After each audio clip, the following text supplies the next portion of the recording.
Good Morning Business, le grand entretien. Et à 8h16, c'est Frédéric Oudéa qui est notre invité. Bonjour. Bonjour. Merci de faire cette transition professionnelle sur le plateau de Good Morning Business, puisque dans 8 jours, vous quittez la direction générale de la Société Générale. Ça fait 15 ans que vous étiez patron, 28 ans passés dans la banque. Et alors 2 jours après, gros break quand même, vous prenez la présidence de Sanofi. Là encore, enjeu colossal, l'industrie pharmaceutique avec tous ces enjeux de transformation actuelle. On va quand même faire le bilan de la Générale. D'abord pas trop petit pincement au cœur, là, le pot de départ c'est demain. Si, une énorme émotion quand vous quittez vos équipes, une entreprise dans laquelle vous êtes autant investi. Mais je pars en étant en train de franchir des étapes stratégiques formidables. Ce week-end, j'étais avec nos équipes pour la bascule informatique permettant la création de notre nouvelle banque en France. Avec Crédit du Nord, Société Générale. Le 22, une journée avant de partir, c'est le closing de l'acquisition de LeasePlan. Donc bref, c'est le bon moment pour partir d'un point de vue stratégique, mais bien entendu, beaucoup d'émotions à quitter une espèce de famille professionnelle, bien sûr, dont je suis très proche. En matière de bilan, vous le disiez, il y a des opérations très réussies, celle de Crédit du Nord, il y a tout l'aspect leasing que vous avez monté à la Société Générale. Il y a une chose que vous n'auriez pas réussi à faire, que vous n'avez pas réussi à faire, c'est remonter le cours. Le cours de la Générale, il est quand même toujours très bas.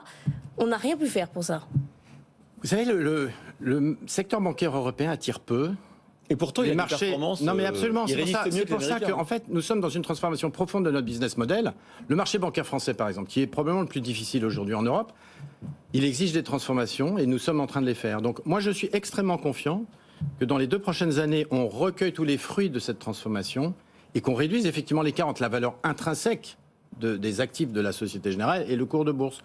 Donc, ça, c'est un peu de patience. Je pense que, en tout cas, ça fait 3 ans qu'on a des performances de très bon niveau. On transforme avec des actifs différenciants comme Boursorama, la gestion, enfin la mobilité durable avec l'acquisition de LeasePlan. Je suis très confiant que l'écart va se réduire. On a eu ce débat à 7h10 entre Jean-Marc Daniel et Nicolas Dos sur la solidité finalement du système bancaire européen versus le système américain qui est empêtré dans la crise des banques spécialisées, des banques régionales. Finalement, il y a eu beaucoup de réglementations en Europe, les fameuses réglementations de Bâle. Parfois, les banquiers ont un peu raloché, mais au final, ça vous a servi. Ça fait de vous des établissements bancaires très solides, apparemment. Absolument, c'est très clair. On l'a vu dans tous les résultats, dans la solidité des bilans, où il ne s'est rien passé en Europe. Non. Pour l'instant, et c'est vrai. Bon. Non, mais quand vous voyez, nous avons par exemple 212 milliards de cash en réserve dans les banques centrales. Vous voyez la masse que nous avons. Donc ce qui est vrai, c'est que la réglementation s'est appliquée à toutes et tous, alors qu'aux États-Unis, elle ne s'est appliquée qu'aux grandes banques. Et des banques de taille petites et moyennes n'ont pas eu ce type de réglementation. Notamment parce que Trump a lâché la réglementation. Voilà, exactement, en considérant que les petites banques n'étaient pas dangereuses. Et peut-être qu'il y a une leçon à tirer de ce qu'on a vu, c'est que les petites banques ou les banques de taille moyenne doivent avoir la même réglementation que les très grandes. Dans les banques européennes, la différence avec les banques françaises, c'est que nous, on a des taux fixes. Du coup, on voit dans les résultats, on ne fait pas les mêmes bénéfices que les autres banques européennes. Tant pis pour nous, tant mieux pour les Français. Comment vous voyez ça ? Vous avez raison. C'est vrai que nous sommes le seul marché où nous avons des revenus qui reculent avec la hausse des taux. Parce que vous avez fait le crédit immobilier à des taux très bas. Parce que finalement, nous sommes un marché très protecteur, c'est vrai, des emprunteurs. Il n'y a pas d'augmentation de leur mensualité. Et puis par ailleurs, on a le livret A. Donc on transfère énormément d'argent immédiatement quand les taux remontent. C'est une spécificité française. Et ça vous coûte le livret A, vous ? Ah bah bien sûr. Nous, ça nous coûte 400 millions de revenus en moins. Donc non, c'est vrai que le marché est difficile. Je suis heureux pour nos clients, si j'ose dire. C'est plus difficile pour nous, d'où la nécessité de se transformer. Est-ce que vous êtes contre donc une nouvelle hausse du livret A d'ici l'été ? J'ai pas moi à me prononcer là-dessus. Il faut regarder tous les paramètres. Le livret A, ça sert aussi au logement social. Le logement, c'est vrai qu'aujourd'hui, est un peu en difficulté. Est-ce qu'il faut augmenter à des niveaux très élevés ? 3% net d'impôt pour un produit très très liquide qu'on peut retirer en tout moment, c'est pas mal déjà. Quand vous êtes arrivé il y a 15 ans à la Société Générale, à la tête de la Société Générale, parce que ça faisait beaucoup plus longtemps que vous étiez, c'était quand même une banque qui était en difficulté, qu'il fallait transformer sur le plan du management. C'était un défi colossal. Est-ce que là, vous allez arriver chez Sanofi, est-ce que vous dites c'est la même chose finalement ? J'ai une image à redresser, des conflits de management. Vous voyez ça comme le même type de défi ? Non, pas du tout. Je suis arrivé dans la foulée de la crise Kerviel et avec la gestion de la crise financière. Le secteur de la pharmacie est un secteur passionnant avec des enjeux énormes d'impact sur les vies, sur les sociétés, des enjeux de souveraineté. Il y a des vrais enjeux stratégiques.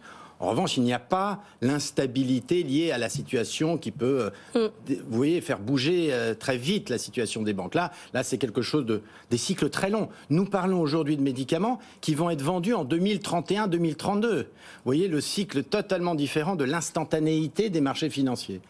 Et je vais essayer de contribuer. C'est Paul Hudson qui est le directeur général. On va former, à mon avis, un formidable binôme très complémentaire pour, bien sûr, renforcer encore la présence de Sanofi comme le fleuron français et européen de la pharmacie. Alors, dans 10 jours, vous êtes président de Sanofi. Comment vous voyez les enjeux du conseil d'administration? Parce que, effectivement, vous le disiez, c'est une industrie de très long terme. Il faut investir sur ce très long terme. On peut se planter. On l'a vu sur les vaccins. On l'a vu sur l'ARN messager. Il fallait prendre beaucoup de risques. Et finalement, savoir quelle technologie marchait. C'est pas le cas de Sanofi. Mais vous avez par ailleurs des best-sellers mondiaux qui sont une rente formidable. Comment vous voyez quand même un peu votre rapport d'étonnement de cette entreprise sur laquelle j'imagine vous travaillez depuis quelques mois maintenant? D'abord, si vous voulez, je voudrais rendre hommage à Serge Wimbert. Il a fait un travail incroyable comme président pendant 13 ans. Nous avons un conseil d'administration très engagé. Je n'ai pas de choses immédiates à régler. Par contre, il y a des enjeux effectivement autour de la recherche et du développement. Vous l'avez dit avec Sanofi, qui a un formidable médicament qui s'appelle Dupixent. Mais l'enjeu, c'est bien sûr en permanence de renouveler ces médicaments qui vont soigner des maladies graves, etc. Deuxièmement, il y a un enjeu d'innovation un peu comme la banque.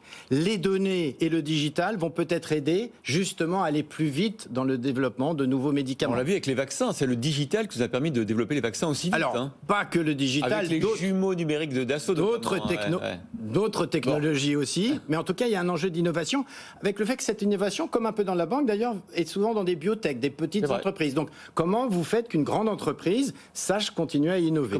Comment on trouve le prochain Moderna ou BioNTech Exactement. D'où l'enjeu de la recherche et du développement, du digital et de l'informatique, bien sûr des outils industriels parce qu'ils doivent s'adapter à ces nouvelles technologies, et puis tout naturellement, l'entreprise, sa culture. L'entreprise Sanofi est une entreprise assez jeune par rapport à la Société Générale. Elle n'a que 50 ans. Elle vient de célébrer ses 50 ans avec des gens extraordinairement engagés, parce que quand vous sauvez chaque jour des vies, ou vous vous dites que vous pouvez sauver des vies et transformer la vie des gens, il y a un impact considérable. Donc il y a des gens très engagés, et moi j'aurais à cœur, avec Paul, de continuer à faire vivre cette culture de Sanofi. Mais Frédéric Oudéa, je suis désolée de vous dire ça comme ça, mais qu'est-ce que vous y connaissez, vous, aux médicaments, vu que vous sortez de la banque depuis quasiment 30 ans? Là, vous faites quoi? Vous apprenez au quotidien? Vous avez tout à fait raison. J'apprends au quotidien. Je me suis mis à refaire, si vous me permettez, un petit parcours. Depuis septembre, j'ai rejoint le conseil d'administration et j'apprends. Et j'apprends grâce aux équipes de Sanofi, grâce au conseil où il y a 3 scientifiques qui vont m'aider à progresser. Donc oui, j'admets avec beaucoup d'humilité, j'ai des choses à apprendre. Mais à l'inverse, je sais des choses. Dans le digital et l'informatique, je pense que la banque est plutôt en avance. Il y a les marchés financiers, comment réagissent les investisseurs. Et sur le plan... Mon sujet, c'est de faire fonctionner le conseil dans sa collégialité avec toutes les expertises qui sont autour de la table. Elle a raison, Laure, on en a beaucoup parlé pour préparer l'émission. On se disait, est-ce qu'un patron sait tout faire? Est-ce qu'un patron peut aller de la pharma, enfin de la banque à la pharma? Un patron ne sait pas tout faire. L'enjeu pour un patron, c'est de s'entourer aussi des talents dans l'ensemble d'expertise pour ensuite fixer une direction, animer ce groupe pour faire que chacune et chacun se sente bien et délivre le meilleur de lui-même. Vous avez vu, à Choose France, il y a beaucoup d'annonces sur la pharma, d'étrangers, puisqu'on parle des investissements étrangers en France. Il y a Pfizer, il y a Merck, il y a peut-être un labo qui fera de l'ARN messager. On espère que Moderna va implanter sa chaîne de production en France dans quelques semaines ou quelques mois. Vous sentez cette pression concurrentielle avec la relocalisation de vos concurrents sur le territoire? Non, mais Sanofi est très implanté en France, à 18 sites industriels, a aussi des plateformes ARN messager. Bon, l'enjeu n'est pas tellement ça. L'enjeu, c'est une compétition internationale. Et je le répète, l'enjeu, c'est effectivement d'arriver à être compétitif dans la recherche de nouveaux médicaments avec ceux qui s'implantent en France ou ailleurs. C'est un monde et un secteur extraordinairement global et international. Qu'est-ce que vous répondez à ceux qui disent encore un financier qui va diriger une boîte industrielle ? Vous savez, la banque, c'est pas que de la finance. Quand vous êtes une nouvelle fois en train de faire basculer une fusion avec 30 000 personnes, qu'il y a 2 000 personnes mobilisées ce week-end qui travaillent ensemble avec des fonctions de toute nature, c'est des hommes et des femmes, comme dans n'importe quel secteur. Donc je pense que j'ai une certaine expérience de la conduite d'équipe. Voilà, et donc ça peut s'appliquer à la pharmacie, à la vente de t-shirts ou à la fabrication de produits alimentaires, comme à la banque. La banque, c'est un métier d'hommes et de femmes. Un dernier mot, alors on reprend votre casquette de Société Générale. Est-ce que vous êtes confiant sur la stabilité du système financier international? Il y a la crise des banques américaines, il y a le plafond de la dette aux États-Unis. Donald Trump veut bloquer en fait le processus, veut carrément mettre en défaut l'Amérique, toujours la stratégie du pire. Est-ce que ça peut arriver? Nous sommes dans un monde avec beaucoup de facteurs de risque. Et il est probable qu'il y ait des turbulences futures venant de tel ou tel problème géopolitique. Le plafond de la dette, je pense quand même que l'enjeu étant tel qu'ils vont finir par trouver une solution. Ils sont quand même autour de la table en train de discuter. Mais il y a d'autres phénomènes qui peuvent se produire. Et de toute façon, c'est vrai que cette incertitude sur l'inflation et les taux d'intérêt peut créer, je répète, des turbulences, y compris dans le secteur financier. C'est pas terminé. C'est probablement pas terminé. Et notamment sur les banques petites et moyennes. Ce que ce premier trimestre a montré, c'est que le système bancaire européen est resté extraordinairement stable. Et je pense que c'est ça qui est l'enjeu principal pour les ménages, pour les entreprises européennes, de pouvoir s'appuyer sur ce système financier et bancaire stable. Merci beaucoup Frédéric Oudéa d'avoir été avec nous. On vous souhaite de ne pas pleurer à votre pot de départ, même si franchement je pense que ça va être difficile. C'est le défi, comment fixer les équipes. À mon avis, vous allez pleurer.